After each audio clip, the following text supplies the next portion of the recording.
Howdy. If this goes up online, I'll be shocked, because I am merely trying to think through some ideas.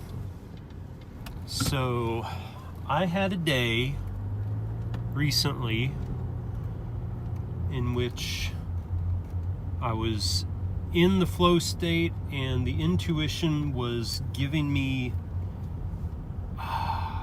intuitions of a structure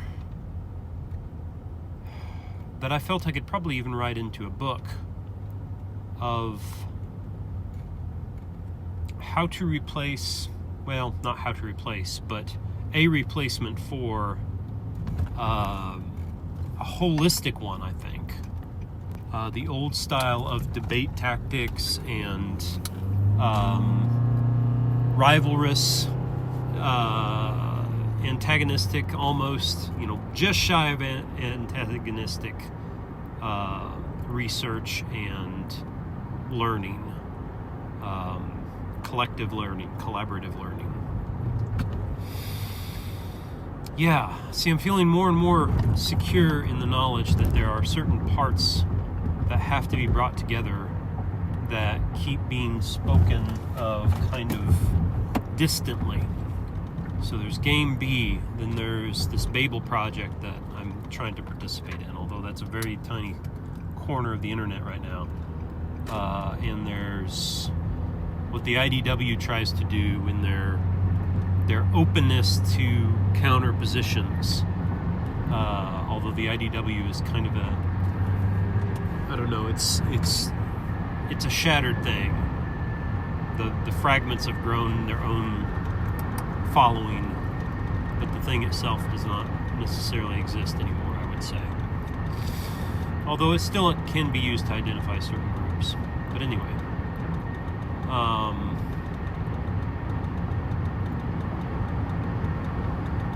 So what is that process? How do I identify it? How do I develop it? We need a method of harvesting what I like to call commonality, which is that which all people would agree with. And the would is tricky to analyze and to state. Maybe it depends on the methodology, and that something emerges out of that methodology. Now, of course, it seems clear to me that there are going to be many different paths. And may the best path win, and may all paths contribute to human survival. But it seems obvious to me that we're killing ourselves. We're not going to be able to shift our solution our sense-making, solution making mechanisms quickly enough against our common foes, because the foe is ourselves. The foe is our own greed, our own self-destruction, our own insistence on being right. And so we have to identify those foes of rivalry between ourselves and certainty of our position, and begin synthesizing the heck out of our positions together as rapidly as we can. And that is an intellectual pursuit, but it is also a personal pursuit. And both are important. I'm certain there will be some that will be the personal is the most important, and others will be the intellectual is the most important. And the reality is the personal is most important to the people for whom it is most important, and the intellectual is most important to the people for whom it is most important. And what that means is that they are both important.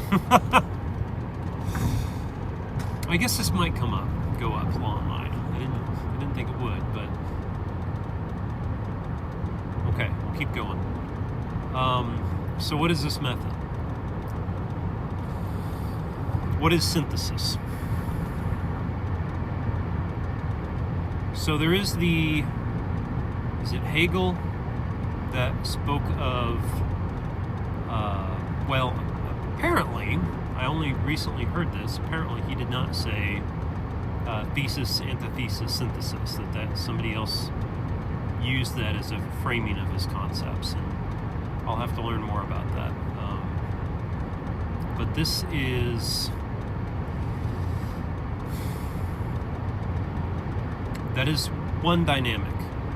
And the reason I still believe there's another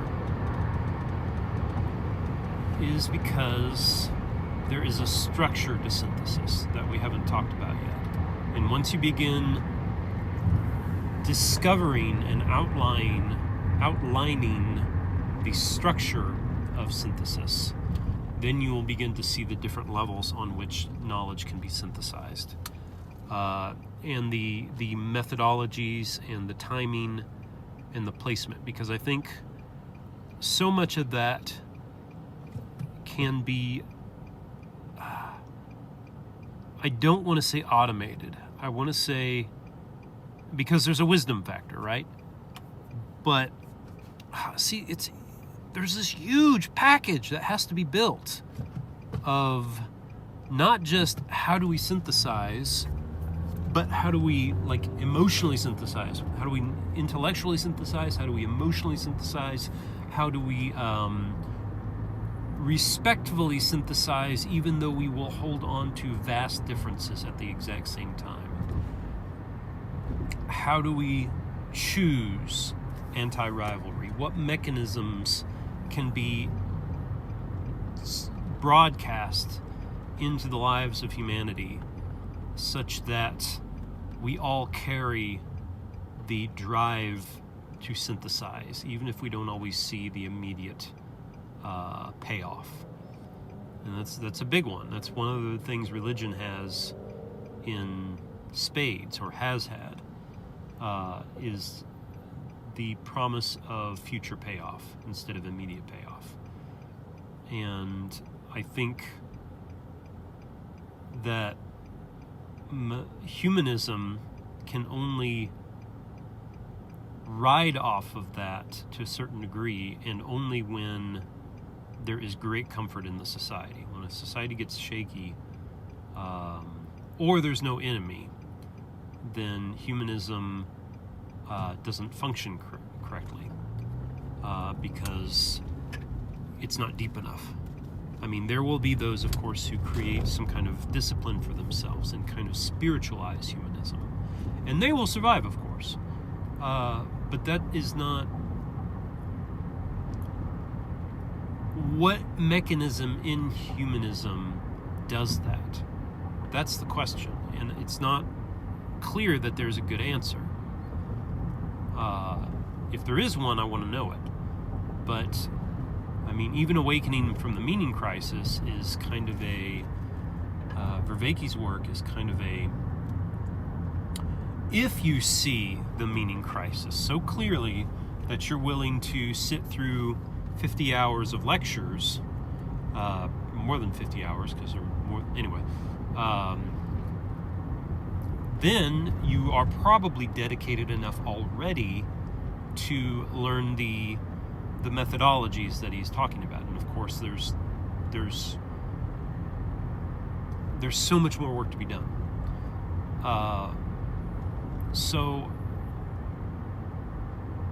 But I'm not trying to replace the religion that is not a religion with my religion. Rather, I'm trying to say that the religion is not a religion must be something common. If it is anti-religion, or if it is counter to religion, it won't function. And yet, there has to be some version of it, I guess, for those who will believe in nothing else. Maybe it is the thing itself. Maybe it is the religion that is not a religion itself that they will put their faith in. They have to have something to put their faith in, so far as I can tell, in order to function in the hard times, in the dry times, in the times in which, and in order to overcome comfort. That's one of the huge I'll go so far as call it a vice of our time. Comfort is a vice of our time, because we're doing such a good job of moving forward and brushing off the difficulties we're facing as a society, as a culture, as a planet, as a race. We're pushing these problems off so easily and diving into our own entertainment and comfort. Even though, yes, we are uncomfortable, but we are not, most of us, at a point of willingness to sacrifice our current comfort levels, even a little bit. I mean, hopefully we can a little bit, but maybe a lot, in order to save the coming generations, in order to redefine our economics, our earning power. I'm not interested at all in utopia. I don't want an easy future. I want a sustainable future that optimizes rather than maximizes our comfort. It optimizes in balance for our soul's need for spirituality, for a thing to have faith in, which motivates us into optimization. So there's a level of discomfort that has to happen in order to create more of a capacity to be uncomfortable, in order to pay for the costs of the future, of a future better world. And then there is the discomfort of whatever choices we need to make that will make a ecologically sustainable lifestyle for as many people as possible, and a community lifestyle. Community is hard.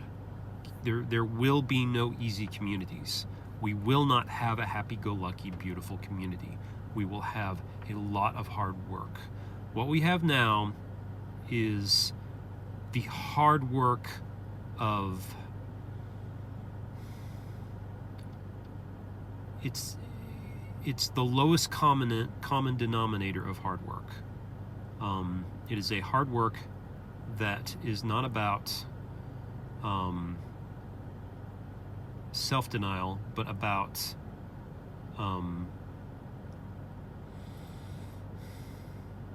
how can I maximize my own pleasure? And because of that, it's going to self-destruct, because it cannot, that attitude, and when that is habituated and idealized, when my comfort is idealized, even a lot of the far left's movements, goals right now, honestly, are about self-centeredness. They're about maximizing comfort and pleasure. It's not that I don't think that it's a good thing to completely eradicate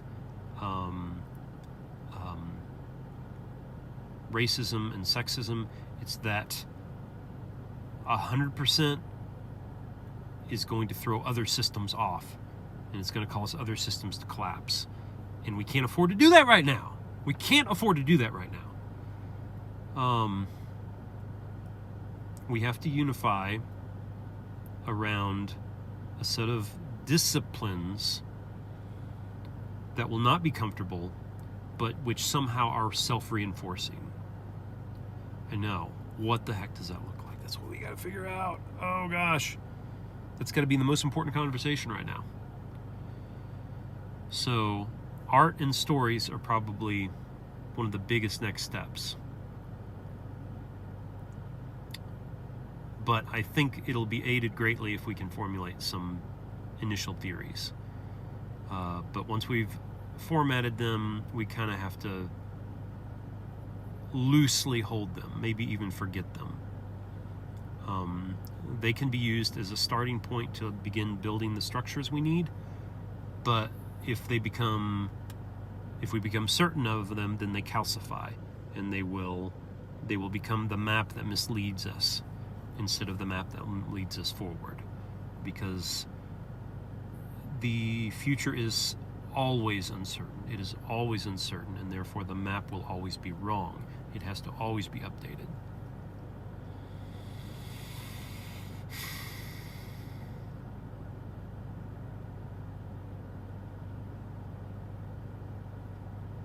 What is the process? I still don't know, I guess. Other than to say that there are a suite of processes. Because there is a structure to synthesis. There's a complicated structure because there's a complicated structure to human knowledge. Our knowledge overlaps many layers and many realms of analysis and many disciplines and many faculties that we use. And all that information needs to be categorized and synthesized, and the systemic relationships that can exist, the potential relationships, have to be mapped. All of them. Now, they can be general, but then they have to be able to expand out. Again, the general map we create cannot be the solution. It cannot be the calcified certain map moving forward. It has to be able to move and be organic, but it also has to be able to unpack and unpack and unpack as we get closer and closer to detailed analysis.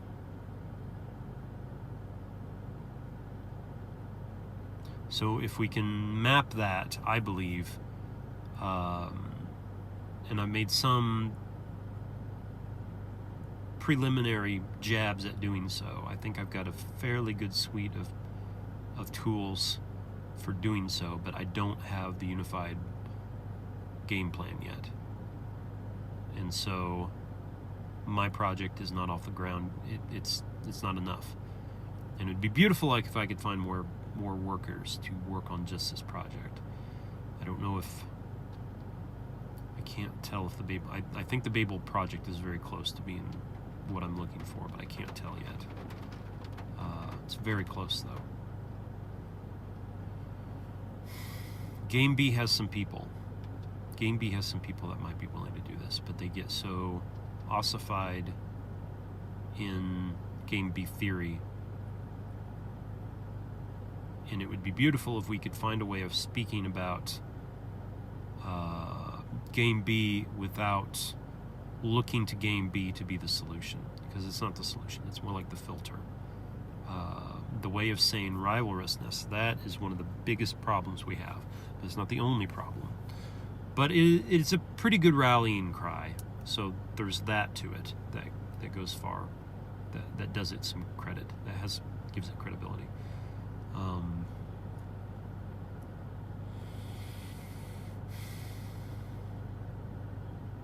Gosh, I can't do it right now.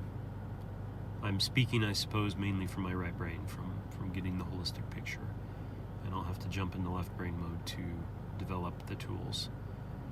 But man, I've got to flesh out this right brain perspective on it as far as I can. And I really need more conversations. I need more conversations with people. So maybe I can start planning those. That would be beautiful. Okay, so if you're seeing this and you'd like to be a part of those conversations, contact me. Thank you very much.